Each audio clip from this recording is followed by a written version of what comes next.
안녕하세요. 저는 지옥행 열차 티켓을 제 손으로 끊고 탈 뻔하다 그 입구에서 간신히 뒤돌아서 나온 30대 여자입니다. 아직도 그때 그 결혼을 했더라면 어떻게 됐을까 하고 상상하곤 하는데 그때마다 치가 다 떨릴 정도로 몸서리가 다 처집니다. 몸서리가 다 처질 만큼 치가 떨렸던 저의 파혼 과정 한번 들어보실래요? 저와 남자친구는 3년을 연애한 사이였어요. 남자친구는 34살, 전 29살. 결혼을 생각해야 하는 나이였던 것도 맞지만 남자친구와 결혼 결정을 하게 된 것은 오직 나이만은 아니었죠. 3년이란 시간 동안 제가 봤던 남자친구는 다정했고 밝았으며 한결같았어요. 훗날 이런 남자가 내 아이의 아빠가 된다면 더없이 좋겠다는 생각을 하는 순간들이 많았고 그런 생각들이 짙어질수록 결혼이라는 단어가 낯설지 않게 느껴졌습니다. 그런 저의 생각들이 얼마나 잘못된 생각이고 크나큰 착각인지 알게 된 것은 그리 멀지 않은 어느 날이었죠. 저와 남자친구는 결혼 약속과 함께 식을 올릴 시기까지 생각하고 있었어요. 하지만 결혼 이야기가 오갈 당시 예비 시부가 오랜 지병으로 인해 돌아가시는 바람에 결혼은 자연스럽게 1년이 미뤄지게 되었어요. 그렇게 시간이 흐르고 다시 결혼 이야기가 나오고 있었고 미뤄진 만큼 저흰 서두르기로 했죠. 남자친구는 외동이었는데 예비 시모는 장례식장에서 잠시 인사만 나눠봤을 뿐 제대로 만나 인사를 나눈 적이 없었어요.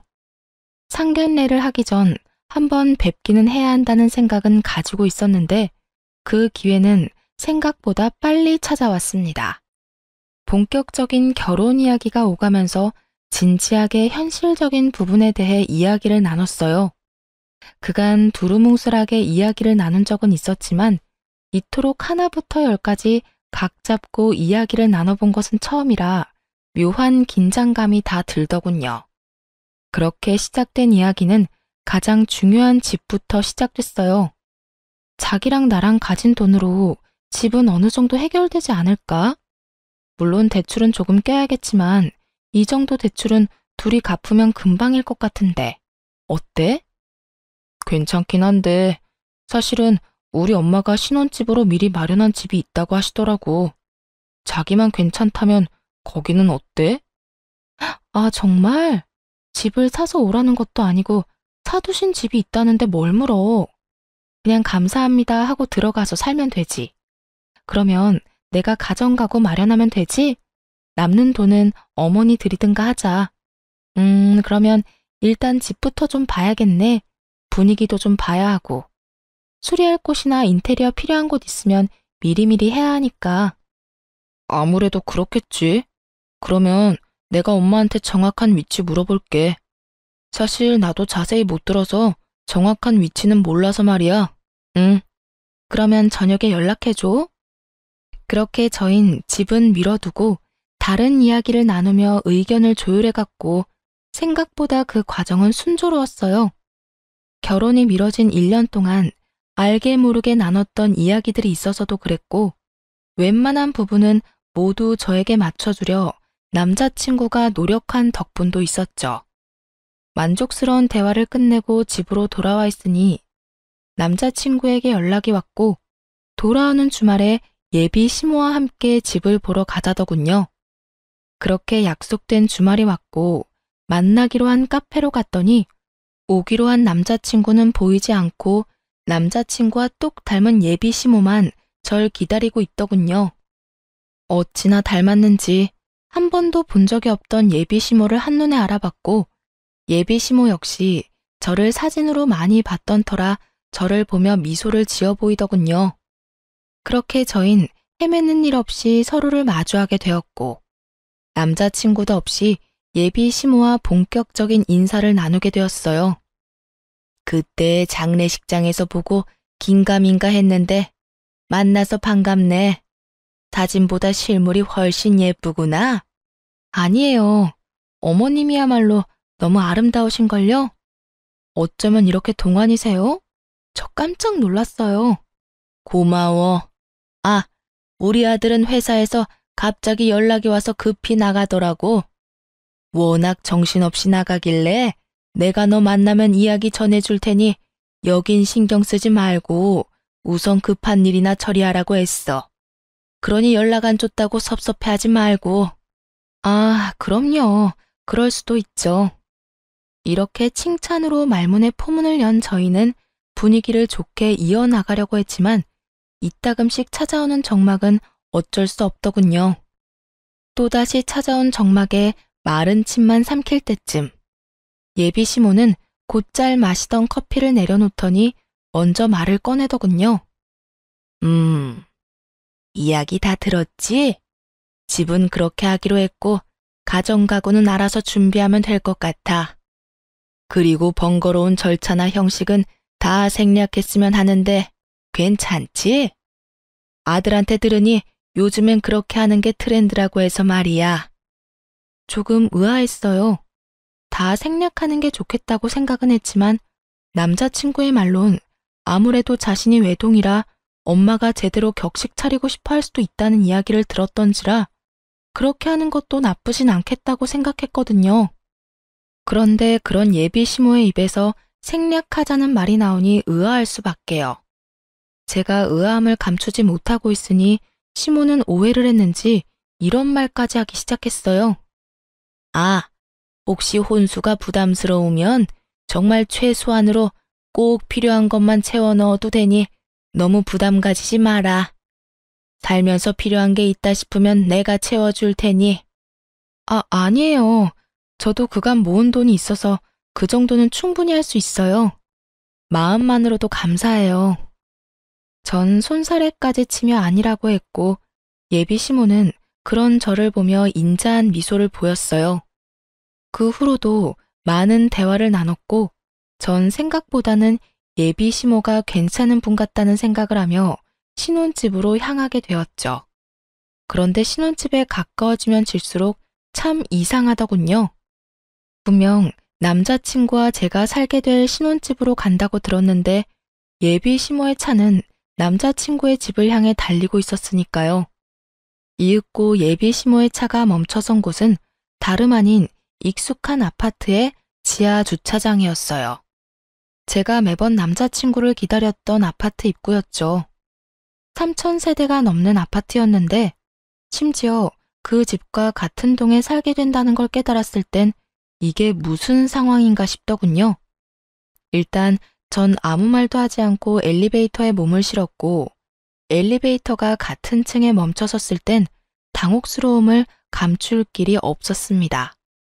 그런 제 표정을 본 시모는 걱정하지 말라는 말과 함께 이렇게 말하더라고요. 아, 무슨 생각하는 줄 알겠는데 같이 사는 건 아니니까 그런 걱정은 하지 마렴. 이렇게 말한 시모가 빙그르 웃으며 바로 옆집의 문을 여는데 솔직히 지금 뭐 하자는 건가 싶더라고요. 이건 거의 같은 집에 산다고 봐야 무방하지 않을까요? 같은 아파트, 같은 동인 것도 모자라 옆집이라는 사실을 정말 남자친구가 몰랐을까 하는 생각과 함께 이 난관을 어떻게 헤쳐나가야 하나 당황스럽기만 했죠. 사실 혼자 되신 지 1년밖에 되지 않는 예비 시모를 생각해 신혼집은 되도록이면 예비 시댁에서 가까운 곳에 마련하는 것도 괜찮겠다는 생각은 했었거든요. 하지만 그건 어디까지나 가까운 곳이지 이렇게 같이 살다시피 하는 곳은 전혀 아니었어요. 그렇게 정신을 차려보니 집 아니었고 도저히 표정 관리가 되지 않았던 저는 일단 화장실에 도망치다시피 들어와 버렸어요. 거울을 보니 제 표정이 정말 가관이더군요. 그 순간 배에서 익숙한 고통이 느껴지며 직감적으로 한 달에 한 번 걸리는 마법의 날이 시작됨을 알게 되었어요. 하필 가방은 거실에 두었고 얼른 가방에 넣어둔 위생용품을 찾기 위해 조용히 화장실 문을 열고 나갔죠. 거실 쪽 베란다에서 창밖을 바라보며 예비 시모가 통화를 하고 있더군요. 중요한 전화라 굳이 베란다에서 통화하나 보다 싶어 조용히 가방만 꺼내가려고 했는데 그 순간 아들이라는 단어를 듣고 저도 모르게 귀를 쫑긋 세우고 말았어요. 아들, 그렇지 않아도 집 보여주고 있어. 반응? 어쩌기는 뭘 어때? 내 생각대로 입이 찢어지게 좋아하고 있어. 뭐, 집도 넓고 좋으니 자기가 안 좋아하고 배겨? 아파트 단지로 들어서고 난 후 입이 찢어지게 좋아하기는커녕 미소 한 번 보인 적이 없었는데 어떤 모습을 보고 저딴 이야기를 전하는지 모르겠더군요. 그 이야기만으로도 충분히 어이가 없는데 더 어이없는 말들이 제 귀에 들리기 시작했어요. 애까지 게 시댁 옆이라고 싫어하면 어쩔 거야? 너희 결혼한다고 진작 소문 다 나지 않았니? 그래, 그러니까. 그렇게 소문 다 난 마당에 파혼이라도 해봐라. 누구 손해일 것 같아? 남자는 아무 문제 없어도 여자는 그렇지도 않아. 온갖 추잡한 소문은 다 끌어안고 살아야 할 텐데 자기가 결혼 안 하고 배기겠어? 아우, 그리고 아들, 넌 도대체 눈이 어디 달린 거니? 여자 보는 안목 좀 키울 순 없어? 이 엄마는 얼굴 보고 깜짝 놀랐다. 명색에 우리 집 며느리 된다는 애 꼴이 그게 뭐야 도대체? 생긴 거는 꼭 여우처럼 생겨서는 입고 온 옷, 손에 쥔 가방, 신고 있는 신발까지 뭐 하나 제대로 된 것이 없던데? 걔 어느 정도 사는 집 애는 맞아. 그런데 왜 그렇게 후줄근하게 다녀? 엄마 창피해서 혼났어. 놀라움의 연속이었지만 이 정도에서 끝이 났다면 제가 이곳에 사연을 보내는 일은 없었겠죠. 네, 예비 시모의 말은 이것이 끝이 아니었어요. 입이 제대로 풀린 시모는 가쁜 숨을 고르더니 또다시 한바탕 쏟아내기 시작하더군요. 네가 좋다고 하니 일단 결혼은 허락하는데 1, 2년 여기서 살다가 합가하겠다고 한 약속이 잊지 마라. 그때 되면 내가 무슨 이유를 갖다 붙여서라도 합가시킬 거니. 저의 꼴을 보아하니 훗날 태어날 우리 손주 교육이나 제대로 시키겠나 싶어서 그래. 그것뿐이겠니? 우리 손주도 자기처럼 없어 보이게 입히고 키울 거 아니야. 내가 그 꼴을 어떻게 보니? 그러니 너도 그런 줄 알고 그때 가서 군말할 생각도 하지 마. 일단 네 말대로 맨몸으로 와도 아무 상관없다는 식으로 말도 흘렸고 분위기도 좋게 만들어놨으니 결혼해서 저 물건 꽉 잡고 산다는 약속이나 지켜. 아, 그리고 내가 어떤 시집살이를 시키든 상관하지 않겠다는 약속도 잊지 마려무나. 그 약속 믿고 결혼 허락한 거니까. 휘몰아치는 말들을 들으며 전 어찌해야 할 바를 몰랐고 정신을 차려보니 예비 시모와 헤어지고 저의 집 제 방이더군요. 전 이해가 되지 않았어요. 제가 무슨 잘못을 했다고 저를 그리 미워하는 건지. 아니, 애초에 장례식장에서의 그 짧은 만남을 제외하곤 인사한 건 오늘이 처음이었는데 제 모든 것이 싫다고 할 만큼 미움받을 틈이 있었나 싶더군요. 전 곱씹고 또 곱씹어도 저에겐 어떤 잘못도 없었고 생각하고 또 생각해도 이건 아니라는 생각이 강하게 들었어요. 그렇게 한참을 생각에 잠겨 있는데 엄마가 조심스럽게 제 방으로 들어오더라고요. 걱정이 가득한 표정의 엄마. 당연했어요. 집을 보고 오겠다며 신나서 나간 딸이 넋이 나간 것도 모자라 잔뜩 굳은 표정으로 돌아왔으니 말이에요. 딸, 오늘 집 보고 온다더니 무슨 일이 있었던 거야? 아무리 남자친구와 제가 하는 파혼이라 할지라도 혼자 할 결정은 아니라는 생각이 들었던 저는 제가 듣고 본 모든 사실을 엄마에게 말해주었고 제 말을 다 들은 엄마는 격분하기 시작했어요. 아니 뭐 그런 집구석이 다 있어? 어떻게 된 집구석이면 결혼을 하기도 전에 남의 집 귀한 딸을 합가시킬 계획까지 세우고 있냐고. 뭐? 시집살이? 자기가 뭔데 내 딸한테 시집살이를 시켜? 그니깐 나도 깜짝 놀랐어. 카페에서 이야기 나눌 때까지만 해도 전혀 그런 사람이 아니었거든? 그런데 남자친구랑 통화하면서 그런 말을 하는데 순간적이지만 같은 사람이 맞나 하는 생각까지 들었어. 그애미의 그 아들이란 말이 이런 경우에 쓰는 말인가 보다. 자기 엄마가 그런 생각을 하면 뜯어말릴 생각을 해야지. 한 가정의 가장이 되겠다는 놈이 좋아서 같이 짝짝꿍하는 꼴이라니. 너 이 결혼 안 할 거지? 아무리 생각해도 아닌 것 같아. 그래, 이혼보단 파혼이야. 요즘 세상의 파혼은 흠도 아니야. 동거하다 찢어지는 사람들도 수두룩인 세상에 파혼이 무슨 흠이나 되겠어? 알고 있어. 그런 걱정은 하지도 않았고. 그래. 아휴, 파혼할 때 하더라도 상견례 자리는 마련해. 그 뻔뻔한 여자 얼굴은 한번 봐야겠으니. 파혼까지 하는 마당에 굳이? 왜 그런 시간 낭비를 해야 해? 시간 낭비되지 않게 알찬 시간 보내고 올 거니까 넌 잔말 말고 자리나 마련해. 그 순간 엄마의 눈은 반짝이고 있었고 전 엄마의 말대로 상견례 약속까지 잡게 되었어요.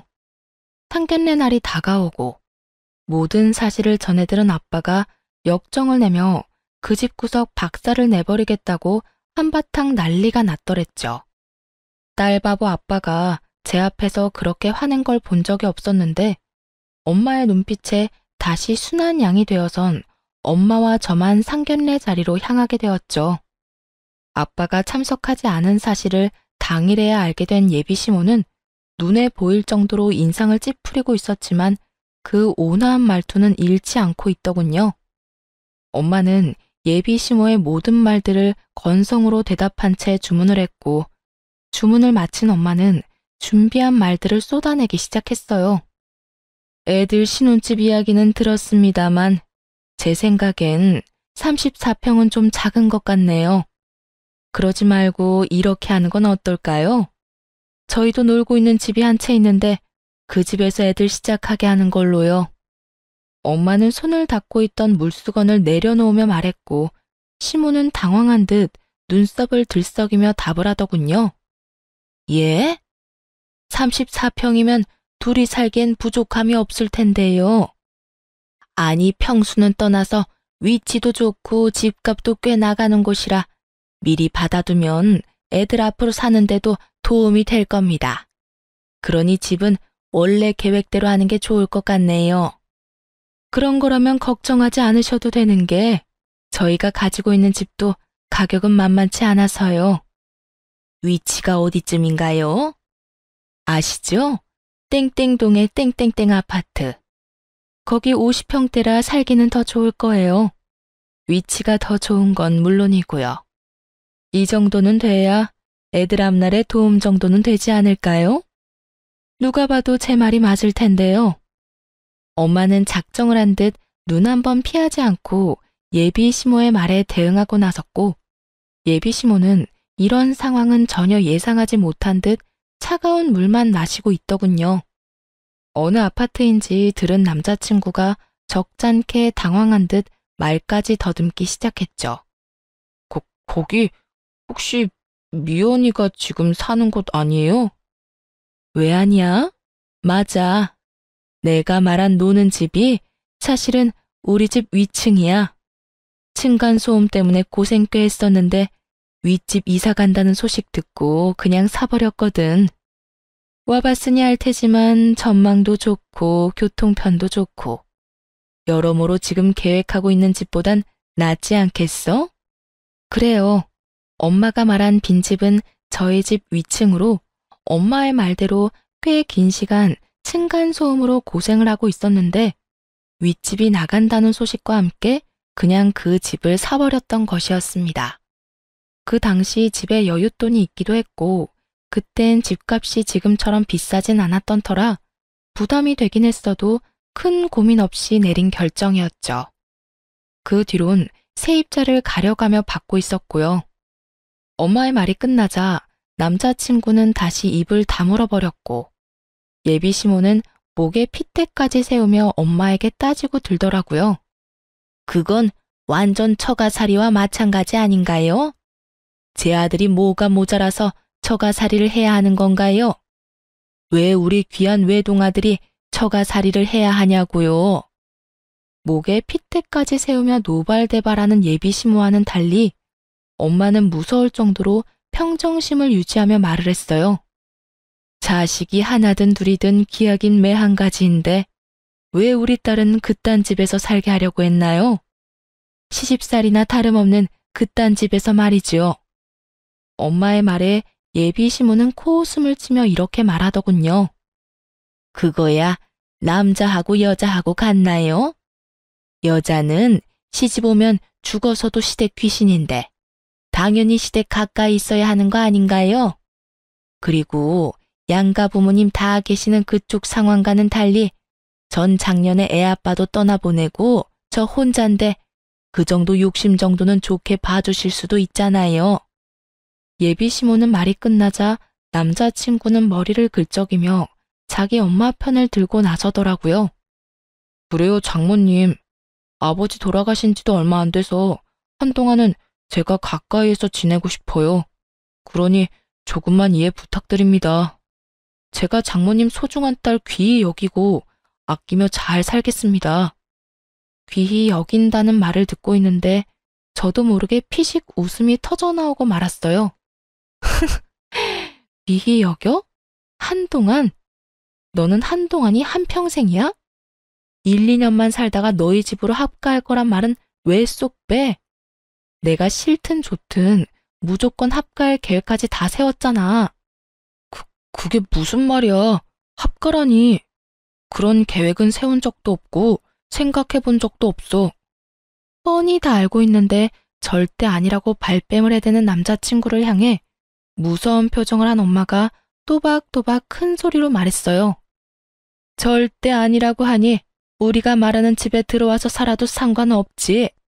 사돈 될 집이나 남편 될 놈이나 하고 있는 꼴을 보니 내가 안 되겠다 싶어서 그래.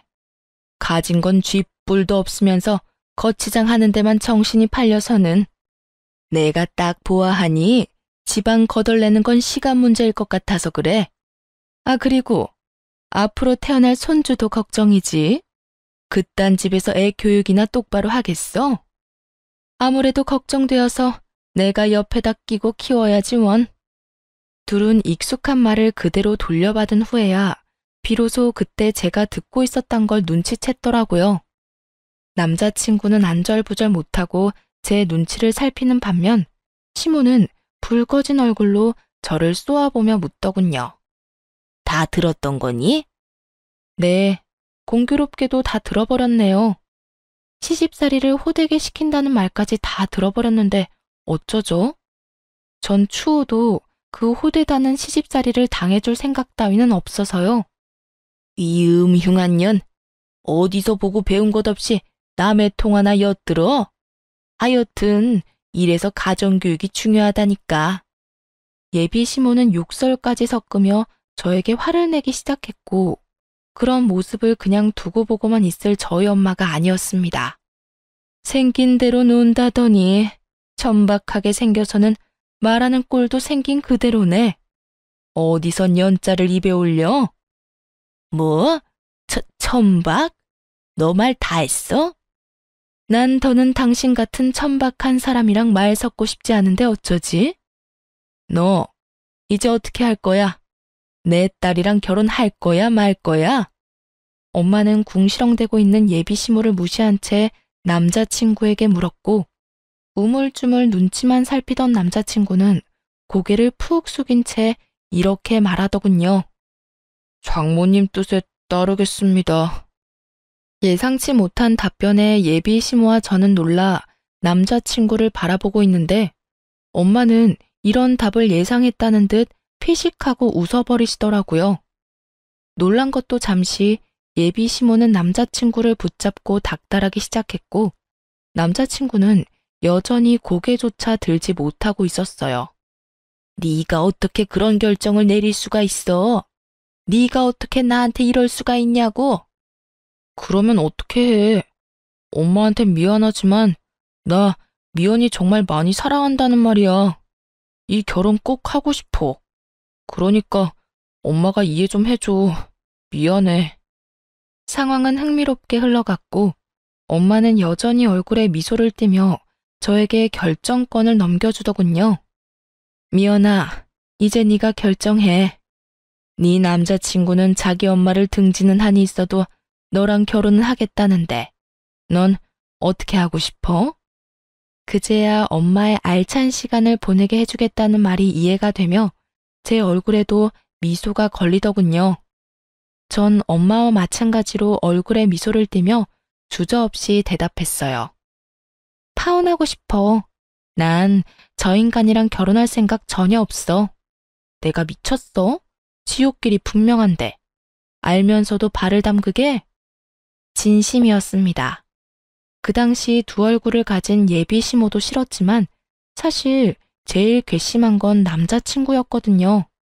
모든 사실을 알고도 나를 속이고 결혼하려던 남자친구는 도저히 용서도 되지 않을 뿐더러 한 번 한 거짓말이 두 번, 세 번은 못하겠냐고요. 시집살이 시키려는 시모와 온갖 거짓말로 엄마 편만 들여는 남편의 모습이 뻔히 그려지는데 제 앞날을 알고도 파혼을 선택하지 않을 이유는 없더라고요. 자기야, 파혼이라니. 우리 3년이나 만났어. 그런데 이제 와서 이런 일로 무슨 파혼이야? 내가 자기 뜻대로 다 한다니까. 그러니까 제발 마음 한 번만 돌려줘. 야, 돌리긴 뭘 돌려? 이딴 년 나도 싫다. 감히 어디서 네가 뭔데 내 아들한테 파혼을 운운해? 내가 뭐긴 뭐예요? 이 파혼의 당사자죠. 그러니까 아줌마보단 내가 파혼을 입에 올리는 게 좀 더 당연한 일이 아닐까요? 그리고 아줌마, 나도 싫어요. 나도 아줌마같이 몰상식한 사람이 내 시어머님이 되는 거 죽기보다 끔찍하다고요. 뭐? 아줌마? 끔찍해? 너 지금 말 다 했니? 다 하진 않았는데 그만하려고요. 더 해봤자 뭐하나 싶고 더 해봤자 내 입만 아픈 일 아니겠어요? 인연이? 이윽고 흥분이 최고조에 다다른 예비시모는 제 얼굴에 물을 부어버리더군요. 차가운 물이 제 얼굴을 적시고 물이 한 방울씩 뚝뚝 떨어지던 그때 이때껏 단 한 번의 흥분도 하지 않고 평정심을 유지하던 엄마가 그 자리에서 벌떡 일어나 똑같이 물을 끼얹으며 소리를 질렀어요. 이 미친 여자가 기어코 내 딸한테? 이 여자가 어딜 감히? 너 미쳤어? 미친 건 너지. 어디 내 딸한테 물을 끼얹어 물을. 내가 생각 같아선 오물이라도 끼얹고 싶은데 화장실이 멀어서 참는 줄 알아. 엄마는 제 손을 잡은 채 그 자리를 박차고 나와버렸고 전 그렇게 파혼을 하게 되었습니다.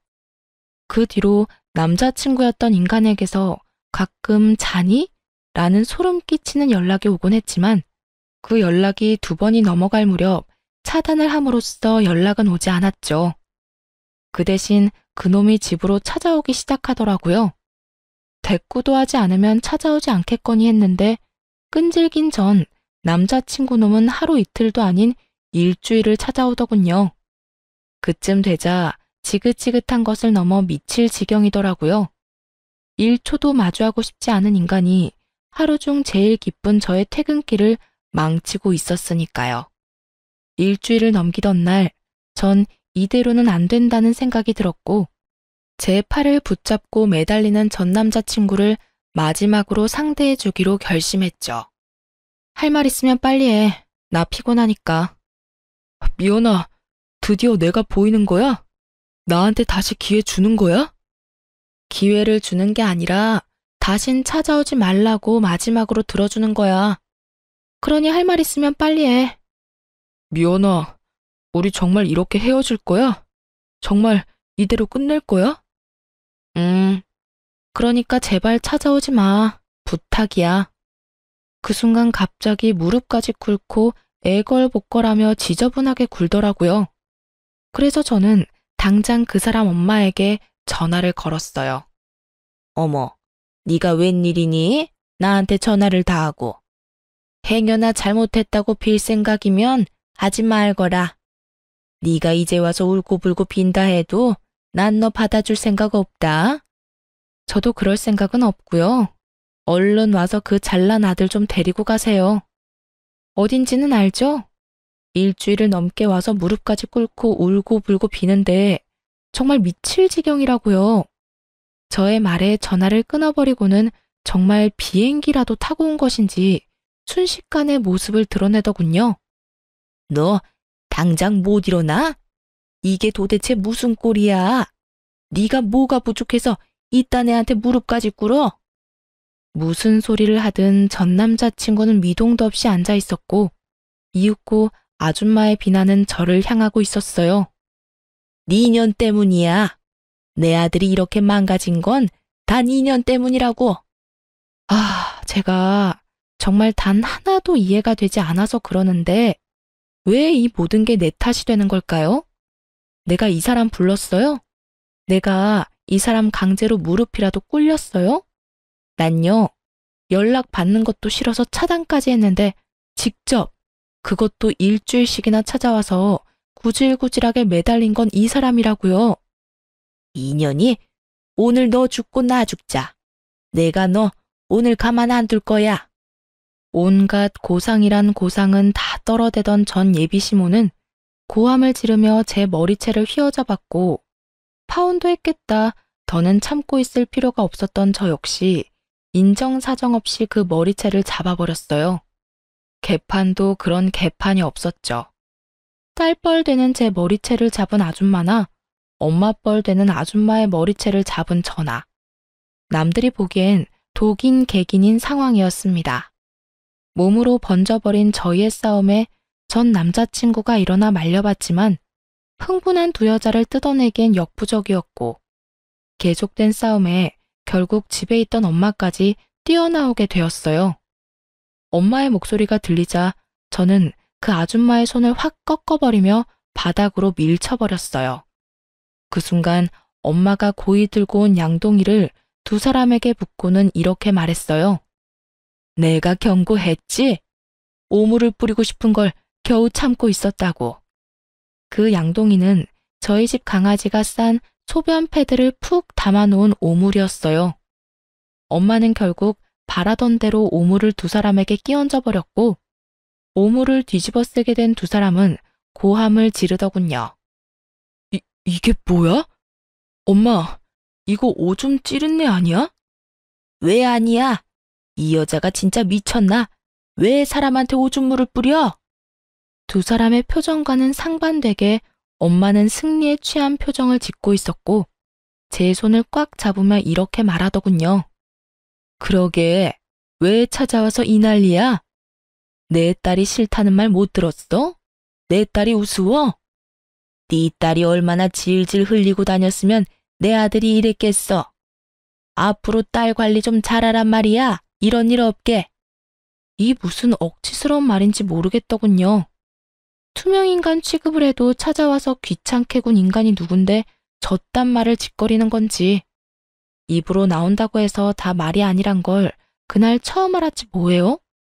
더불어 사람 입에서도 개소리를 할 수 있다는 사실도요. 엄마는 코웃음을 치며 말했습니다. 까고 있네 정말. 내가 웬만하면 상스러운 말 쓰기 싫어서 참고 또 참았는데 너 같은 건 욕 없인 대화가 안 되겠네. 야, 이 미친년아, 정신 차려.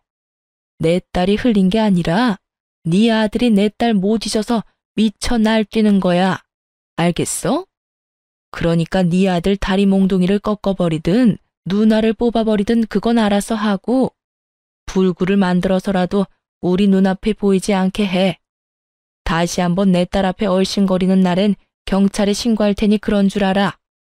엄마는 욕이라곤 모르는 사람인 줄 알았는데 생각보다 엄마의 욕은 화려했고 경고는 강했어요. 그 이후 그 인간들의 소식은 들을 수도 없었으니까요. 그렇게 5년이란 시간이 흘렀어요. 그동안 저는 좋은 사람을 만나 결혼도 하고 이제 300일이 되어가는 딸을 키우며 그 누구보다 행복하게 살아가고 있었어요. 그런데 얼마 전 딸이 감기에 걸려 동네 인기 있는 소아과에 딸과 함께 방문하게 되었어요. 진료를 기다리며 딸을 보고 있는데 소아과 문이 열리더니 익숙한 두 사람이 들어오더군요. 네, 맞습니다. 익숙한 두 사람은 5년 전 시모가 될 뻔했던 여자와 남편이 될 뻔했던 남자였어요. 두 사람은 100일이 갓 넘어 보이는 아기와 함께였는데 표정이 좋아 보이진 않더라고요. 사실 지금의 남편과 결혼할 때 딱 한 가지 고민이 있었어요. 그 사람이 신혼집으로 본인이 살던 집에서 시작하자고 말했는데 하필이면 예전 제 시댁이 될 뻔했던 집과 정말 가까웠거든요.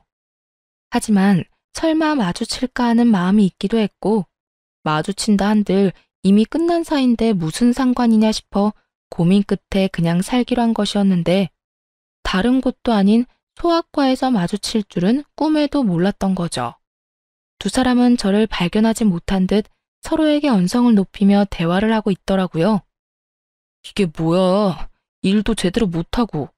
이게 다 엄마 때문이야. 이게 왜 또 내 탓이야? 엄마 말처럼 멍청한 애 찾아서 결혼했으면 잘해주기라도 했어야지. 설득하는 것도 아니고 강제로.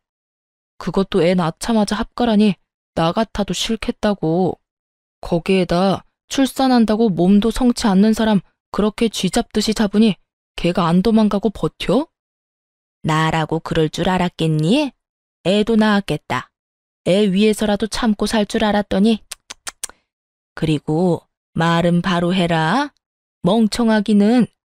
멍청한 애가 이혼할 때 위자료를 그렇게나 뜯어간다니? 애도 딱 주고 가는 거 봐. 보통 내기가 아니라고. 넌 어떻게 그딴 애를 데리고 와서는 아휴, 너 때문에 이 나이에 이게 무슨 고생이야? 누구 탓을 하는 거야 지금? 좋은 베이비시터 구하면 뭐하냐고. 들어오는 족족 엄마가 구박을 그리 해대는데 누가 버텨? 이제 소문 쫙 나서 웬만큼 돈 올려준다고 해도 안 온다고 하더라. 어떻게 할 거야? 이야기를 들어보니 어디서 머릿속이 새하얀 여자를 낳까 결혼도 하고 아기까지 낳았지만 아기를 출산함과 동시에 애까지 낳았는데 자기가 어쩌겠냐는 무지한 생각을 했던 아줌마가 예전 저에게 하려고 한 것처럼 합가를 반강제로 밀어붙인 거였죠. 산후조리도 제대로 하지 않은 여자에게 모진 시집살이를 시켰고 그걸 견디지 못한 여자는 자식이고 뭐고 이혼 소송으로 위자료만 잔뜩 챙겨갔다더군요. 오죽했으면 자기 배 아파서 낳은 생태 같은 자식을 버리고 도망갔을까 하는 생각도 들더라고요. 제가 보기엔 누구 하나 잘난 사람이 없는데 뭘 그리 따지는 것인지 이해가 되지 않기도 했고요. 병원 안에서 조용히 대화를 엿듣는 다른 엄마들도 같은 생각인지 저마다 곱지 않은 눈초리로 두 사람을 훑고 있더라고요. 그렇게 주변의 시선 따윈 신경 쓰지 않고 열심히 열을 올리며 서로의 탓으로 돌리던 순간 전 남자친구의 눈과 딱 마주쳐버렸고 피하기엔 늦은 상황이 되어버렸습니다. 꼴에 결혼은 했나 보네. 쟤 하고 있는 꼴을 봐라. 너 그때 엄마 버리고 쟤하고 결혼해서 봐라. 네가 지금 어떤 꼴로 살고 있을지 안 봐도 뻔해. 예전엔 저 정도는 아니었는데 좀 그렇긴 하네. 그땐 네 눈에 콩깍지가 씌었었고 거봐, 엄마 말 듣기 잘했지? 꼴값이지도 않더라고요. 자식 아파 소아과 가는데 집에 있는 비싼 옷 갖춰 입고 가는 게 더 웃긴 거 아닌가요? 그리고 저요, 꼴이라고 불릴 만큼 허름한 행색도 아니었어요. 그저 이름난 브랜드 옷이 아닌 예전부터 그러했듯 품질 좋고 가격도 착한 그런 옷을 입고 있었어요. 보기에 싸구려 같은 옷도 아니었고요. 거기에다 상견례를 할 당시 꼴 같지도 않게 온몸에 명품을 휘두르며 자랑질하던 그쪽 집보다 낭비하지 않고 지내는 저희 집이 재산으로 보나 뭐로 보나 잘 산다는 것을 알았을 텐데 누가 누구 보고 꼴을 운운하는 것인지 이해가 되지 않더라고요. 또 한편으로는 참 여전하다는 생각도 들었고요. 아무것도 묻지도 따지지도 않고 저를 미워하던 늙은 여자나 그런 엄마도 부모라고 좋다고 쿵짝 맞춰주던 저놈이나 말이에요. 이런 저의 마음을 아는지 모르는지 한참을 제 귀에 다들리게 쑥덕대던 두 사람은 본인들의 차례가 되었는지 진료실로 들어가고 전 예약을 하지 않고 갔던 터라 두 사람보다 더 늦게 진료를 보고 병원을 나서게 되었어요. 딸의 감기가 심하지는 않다는 말을 듣고 보다 가벼운 발걸음으로 병원 나서는데 글쎄 그 두 인간이 병원 입구에 서성이고 있는 것이 아니겠어요? 제가 진료를 보기 한참 전에 진료를 다 보고 나가는 것을 봤는데 이때껏 그 앞을 서성이고 있다니. 정말 뭐하는 인간들인가 싶더군요. 뭐 반가운 얼굴이라고 굳이 얼굴을 내비치나 싶기도 하고요. 두 사람은 저의 예상대로 저를 기다린 것이 맞는 듯 눈을 반짝이며 오더군요.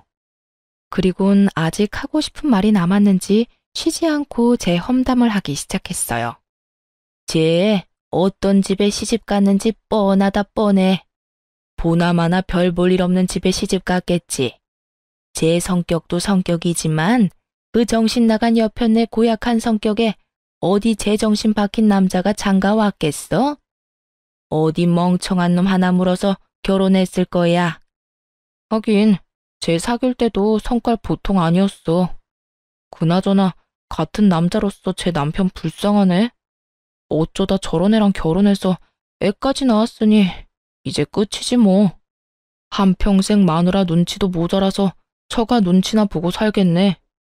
넌 그런 애랑 결혼한다고 그 난리를 부린 거니? 엄마까지 버린다고 하면서?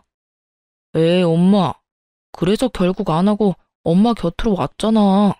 지난 일은 묻어두자고요. 어찌되었든 내 옆에 제가 없다는 것만 기억하자고. 그래. 그때 파혼한 게 정말 천만다행이야. 정말 웃기지 않나요? 나이도 먹을 만큼 먹은 사람들이 그렇게나 할 짓이 없는 것인지, 이제 와서 저래봤자 뭐가 남는다고 저딴 짓거리나 하는 것인지, 하긴 저딴 인간들이니 애까지 낳은 여자가 도망까지 가지 않았겠어요? 거기에다 자신들이 한 일은 생각지도 않고 입에서 나오는 대로 짓거려대는 모습들이 점점 제 신경에 거슬리고 있던 참이었죠. 더러워서 피하려고 했던 저의 인내심이 바닥나며 한마디 해야 하나 말아야 하나 망설이던 순간 익숙한 자태를 뽐내는 외제차가 급하게 멈춰서더군요. 여보! 저의 입에선 여보라는 말이 흘러나왔고 차에서 내린 말끔한 차림의 남편이 저에게 허겁지겁 달려왔어요. 여보, 당신 진짜 이럴 거야? 저의 남편인 걸 확인한 지금 저는 보았어요. 두 사람의 입이 정말 거짓말 하나 보태지 않고 쩍 벌어지는 모습을요. 어느새 차에서 내린 남편은 걱정스러운 눈빛으로 제 앞에 서 있었고 저는 출근한 사람이 여기 왜 있나 싶었어요. 응? 내가 뭘? 무슨 일 있어? 여긴 어떻게 왔어? 무슨 일 있지? 병원 갈 거면 나한테 말하라고 했잖아. 내가 같이 간다고. 왜 혼자 왔어? 병원이 천리말리 있는 것도 아니고 걸어서 충분히 올 수 있으니까 그냥 왔지. 그나저나 당신 오늘 이혼 상담 있다고 하지 않았어? 중요한 분이라고 준비 오래 했었잖아. 그건 어떻게 하고 여길 와? 지금 그깟 클라이언트가 중요해? 우리 집 두 여자가 나도 없이 병원에 갔다는데 어쩐지 장모님한테 전화드리고 싶더라니. 장모님한테 당신 병원 갔다는 말 듣자마자 상담 다 미루고 왔어. 네, 제 남편은 보시다시피 팔불출이고 꽤 능력 있는 변호사예요. 오늘 중요한 분과 상담이 있다길래 일부러 아무 말도 하지 않고 딸과 함께 병원에 왔던 것인데 남편이 결국 알고 득달같이 쫓아왔던 것이었어요. 남편은 자연스럽게 저의 품에 있던 딸을 받아 안았고 곁눈질로 두 사람을 보니 여전히 벌어진 입을 다물지 못하고 있더군요. 그랬겠죠. 두 사람은 제가 변변치 못한 남자랑 결혼해 대접, 대우 이런 것은 꿈도 못 꾸고 그저 애 하나 보고 사는 그런 불행한 꼴을 기대하고 있었던 것 같은데 제가 이리 사랑받으며 살고 있으니까요. 그 순간 귀히 대하겠다는 전 남자친구의 말이 왜 생각이 났는지는 모르겠지만 전 누가 보아도 귀히 대접을 받고 있었어요. 내가 이럴까봐 당신한테 말 안 한 거야. 다음부턴 절대 그러지 마. 병원 오는 게 뭐 힘든 일이라고 일까지 내팽개치고 와. 애 데리고 병원 오는 거 충분히 힘든 일이야. 그거 보통 일이 아니라고. 그러니까 내가 일도 내팽개치고 이렇게 달려오는 거 싫으면 다음부턴 미리미리 말해줘. 10분 전이라도 되니까 미리 말만 해. 괜히 혼자 애 데리고 고생하지 말고. 당신 출산하고 손목도 안 좋잖아.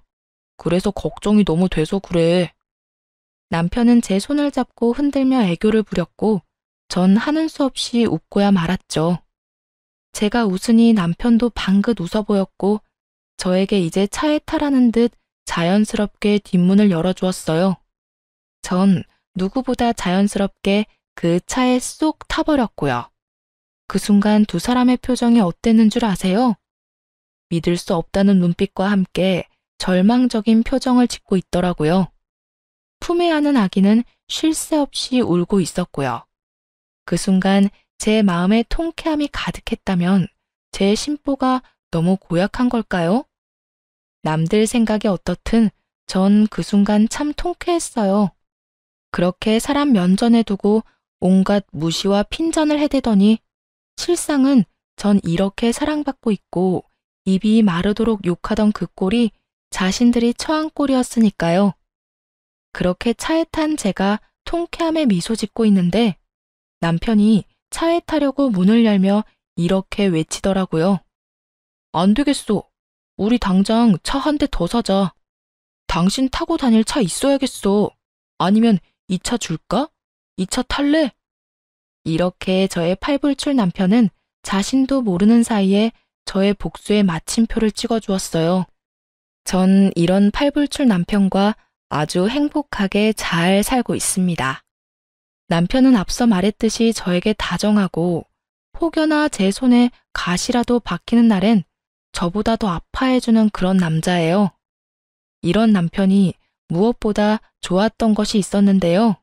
그건 바로 부모님을 존경한다는 것이었어요. 남편의 존경을 한 몸에 받을 만큼 시부모님은 존경받아 마땅한 좋은 분들이셨고 그런 좋으신 분들을 존경하고 섬기는 남편이 참 멋져 보이더라고요. 그래서 저도 제 시부모님들을 존경하고 잘 섬기며 살아가고 있어요. 남편은 시부모님을 존경하는 만큼 저희 부모님께도 바쁜 시간을 쪼개고 쪼개 잘하려고 노력해 주더라고요. 가끔 저러다 잘못되겠다는 생각이 들 정도로 하루 24시간을 참 바쁘게 사는 사람인데 그런 사람이 저희 부모님까지 잘 챙겨주니 진심으로 고맙다는 마음이 들더군요. 저야말로 정말 똥차 가고 나면 벤츠 온다는 바람직한 예가 아닐까 싶네요. 근래엔 1년에 한 번씩은 시부모님과 친정 부모님을 모시고 여행을 다니곤 하는데 이 행복이 영원했으면 좋겠다라는 생각이 들 정도로 행복해요.